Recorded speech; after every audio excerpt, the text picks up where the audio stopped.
மதுரை கோரிப்பாளையம் பகுதியில் உள்ள தனியார் அரங்கில் மதுரை கோட்ட எல்ஐசி ஓய்வூதியர்கள் சங்கத்தில் 29வது மாநில மாநாடு நடைபெற்றது. தலைவர் கோபாலகிருஷ்ணன் தலைமை வகித்தார். செயலாளர் சேகர் செயல் அறிக்கையை வாசித்தார். பொருளாளர் மகாலிங்கம் வரவு செலவு அறிக்கையை சமர்ப்பித்தார். தென்மண்டல காப்பீட்டு ஊழியர் கூட்டமைப்பின் துணைத் தலைவர் முத்துக்குமாரசுவாமி கலந்து கொண்டு மாநாட்டை துவக்கி வைத்து சிறப்புரையாற்றினார்.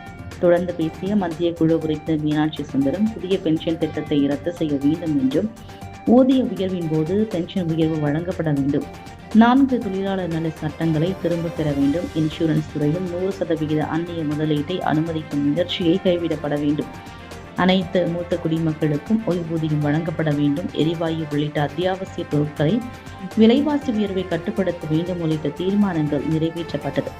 தொடர்ந்து நடைபெற்ற மாநாட்டில் கோபாலகிருஷ்ணன் தலைவராகவும், சேகர் பொதுச் செயலாளராகவும், சேதுராமன் பொருளாளராகவும் தேர்ந்தெடுக்கப்பட்டனர். இம்மாநாட்டில் பெண்கள் உட்பட 400க்கும் மேற்பட்டோர் கலந்து கொண்டனர். 29வது கோட்டச்சங்க மாநாடு இன்று சிறப்புடன் நடைபெற்று வருகிறது.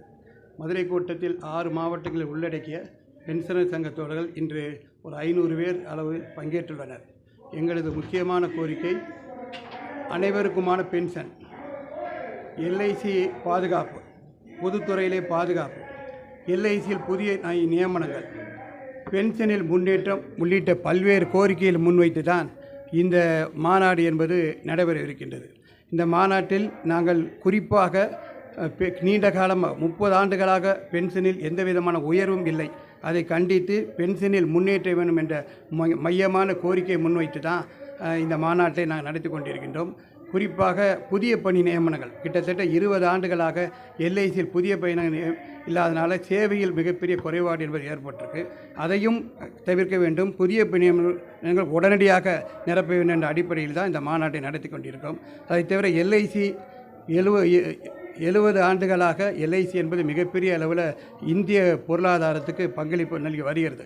ஆனால் எல்ஐசி இன்சூரன்ஸ் செக்டாரில் 100% அந்நிய நேரடி மூலதனத்தை சமீபத்தில் மத்திய அரசாங்கம் அறிவித்திருக்கிறது. அது எல்ஐசியை குறிப்பாக பலகீனப்படுத்தும் என்ற அடிப்படையில் தான் அதை ரத்து செய்து 100% அந்நிய நேரடி மூலதன அந்த முடிவை மறுபரிசீலனை செய்ய வேண்டும் என்று தான் இந்த மாநாட்டில் நாங்கள் முக்கியமான கோரிக்கையாக வைத்திருக்கின்றோம்.